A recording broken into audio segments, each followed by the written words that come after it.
Jake Paul, huh? He will continue to appear good and shy as long as he battles MMA athletes and YouTubers, but if he faces a genuine fighter, he won't be that good. Welcome back to Combat. The controversial fight between Mike Tyson and Jake Paul has caused a stir in the boxing world. While many had hoped for an entertaining matchup, Floyd Mayweather has not held back in his criticism of the decision to allow Tyson, who is 58, to return to the ring. "Kill that mother. When I catch you, mother, I kill you, mother." See, after the battle, Tyson was admitted to the hospital, exposing the horrifying depth of his health issues before the fight. Meanwhile, Jake Paul won by unanimous decision, despite the fact that many people think Iron Mike was holding back, ruining what could have been a fair competition music. A contentious discussion concerning the morality of matching up elderly legends against younger, more physically fit opponents has been sparked by this spectacle. In the 8-round bout against the somewhat younger Jake Paul, Mike Tyson, who is considered by many to be one of the best boxers of all time, gave it his all. Millions of people watched the fight, which was streamed live from AT&T Stadium in Arlington, Texas, but the result left both boxing legends and fans disappointed. Tyson, who last competed professionally in 2005, had to overcome severe physical obstacles before the battle. He disclosed after the bout that he had nearly passed out 2 months prior, needing 8 blood transfusions and suffering 25 PBS in the hospital. In an emotional tweet following the altercation, Mike Tyson finally spoke up saying, "This is one of those situations where you lost but still won. I'm grateful for last night and have no regrets."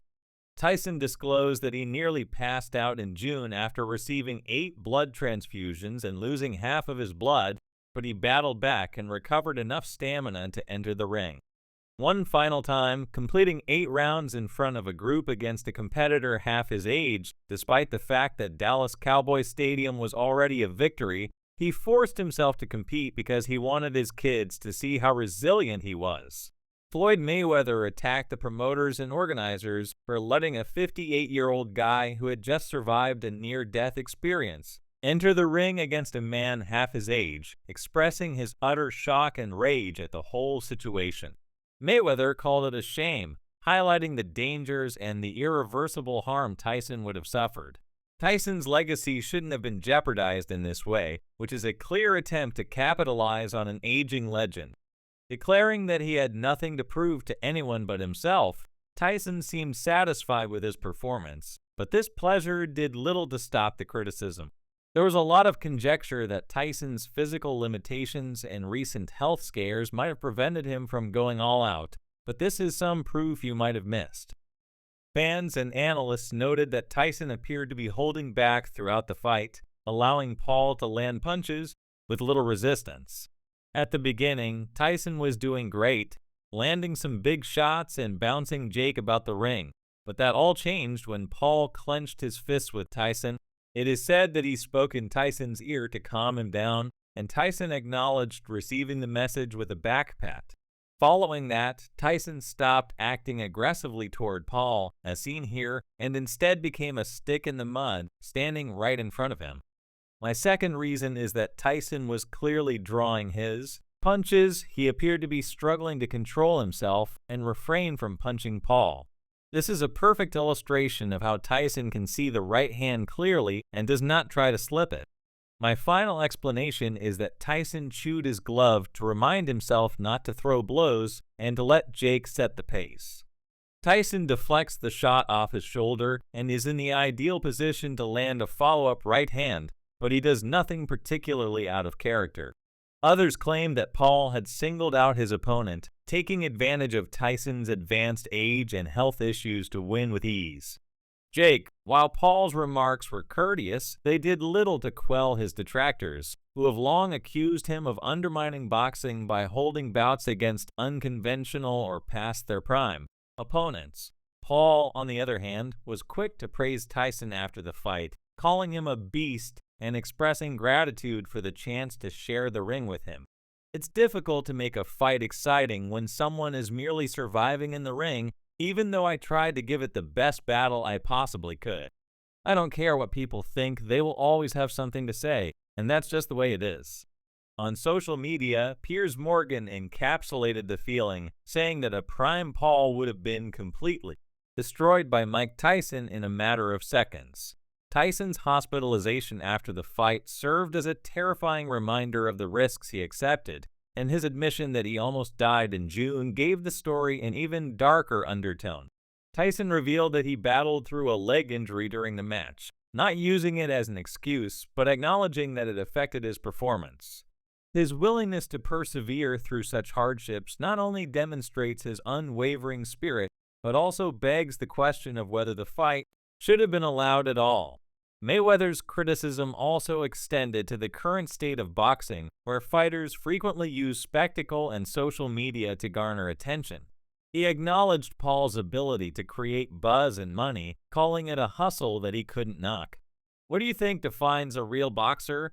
I feel like people are still unsure about whether Jake Paul is a YouTuber boxer or a real boxer.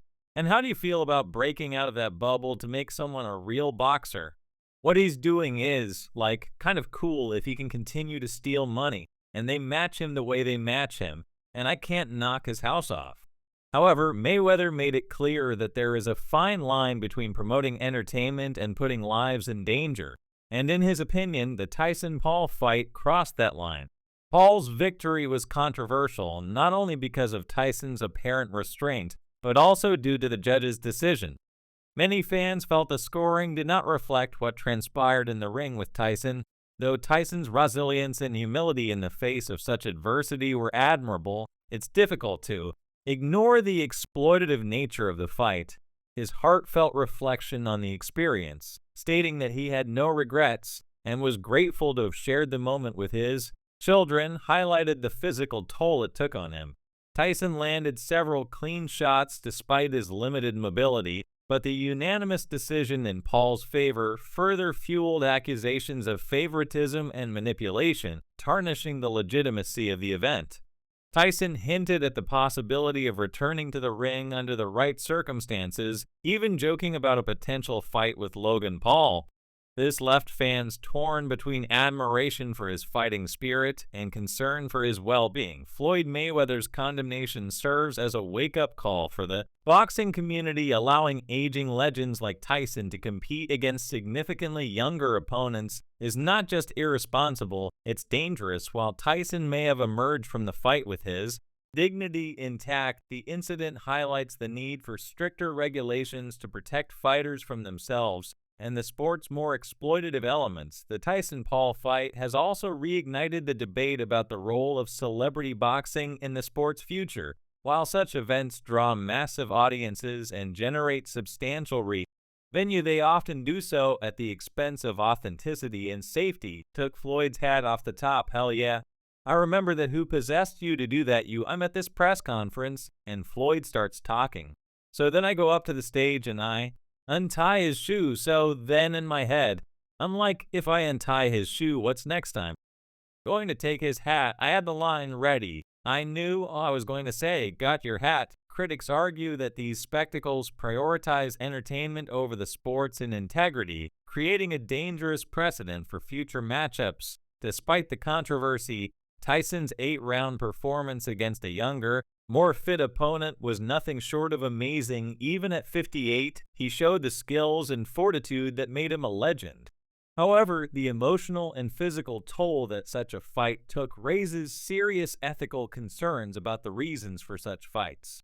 The fight also highlighted the stark contrast between the old and new generations of boxing. Tyson represents an era defined by raw power and unrelenting aggression, while Paul embodies the modern approach, blending social media influence with athletic ambition.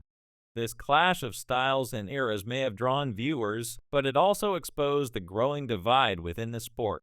Floyd Mayweather's remarks resonate deeply in this context. As a fighter who successfully navigated the worlds of traditional and modern boxing, his perspective carries weight. Bo, I will fight you, and that's one of the biggest fights to make in boxing, make a couple $100 million. But what will your excuse be? You didn't care what my brother weighed, so why do you care what I weigh? Oh, 'cause you know what's going to happen. I want to say, I got your I don't want to just say, I got your hat, I got your O, but you're going to find a way to dance around this. You said. Oh, once he fights a professional fighter, he's going to get destroyed. It'll be bad for him. Why not let that be you the best ever? There's only one Mayweather, but he's scared to fight Jake Paul. His criticism of the Tyson-Paul fight isn't just about the matchup itself, but about